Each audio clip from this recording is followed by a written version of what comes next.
Hello friends, ये जो है ना मैंने अपने लास्ट वीडियो के अंदर जो पीछे वीडियोस बनाए थे उसके अंदर मैंने ये वाला क्वेश्चन दिया था, राइट। लेकिन इसका जो सॉल्यूशन वीडियो है ना वो मैंने नहीं बनाया। इसके क्वेश्चन को एक बार और रिकैपिचुलेट कर दे रहा हूं मैं कि क्वेश्चन क्या है। इसमें जो है ना एक मास है जो कि 4m का है, राइट। एंड इस 4m मास को 37 डिग्री एंगल पे प्रोजेक्ट किया जाता है। एंड क्या होता है कि जब ये अपने मैक्सिमम हाइट पे पहुंचता है तो ये बर्स्ट कर जाता है, ये टूट जाता है, राइट। तो क्वेश्चन ये है असल में, और टू इस तरीके से टूटता है कि एक जो है वो 3m का हो जाता है और दूसरा जो है वो m का हो जाता है, राइट। और m जो है ना वो रेस्ट पे आ जाता है। This is the question actually. और जो बड़ा वाला मास है वो जो है ना कहां पे जाकर के गिरेगा, कहां पे जाकर के गिरेगा, ये जो है आपको बताना है, राइट। अटेम्प्ट करने से पहले आपने समझना पड़ेगा कि इसके पीछे का कॉन्सेप्ट क्या है, लॉजिक क्या है।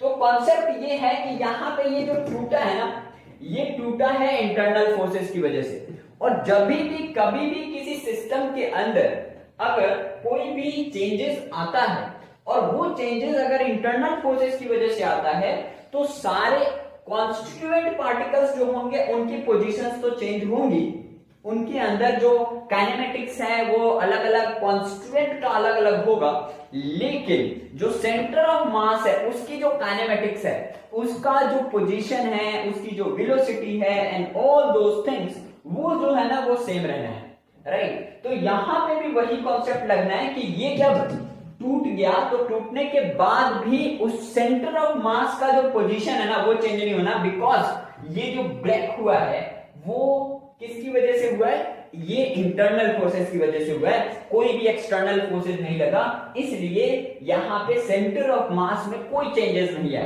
तो अगर एक बात बताओ, ये रेस्ट पे आ गया, तो ये रेस्ट पे आ गया तो ऑब्वियसली ये मैक्सिमम हाइट जहां पे भी होगा, रेंज का जो हाफ होगा वहां पे ये गिर जाएगा, यानी कि एक मास तो यहां पे आ जाएगा।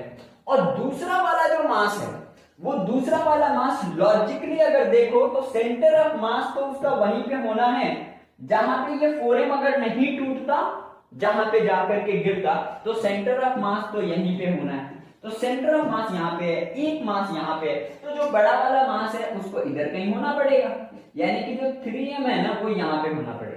इस चीज को बताओ, ये बात समझ में आती है कि नहीं? इतनी बात समझ में आ गई तो आप लेट अस सपोज कि ये वाला R1 है और ये वाला जो है ना वो R2 है, तो क्या R1 और R2 का जो रेशियो होगा ये क्या M2 अपॉन में M1 के होता है? ये किसी भी दो सिस्टम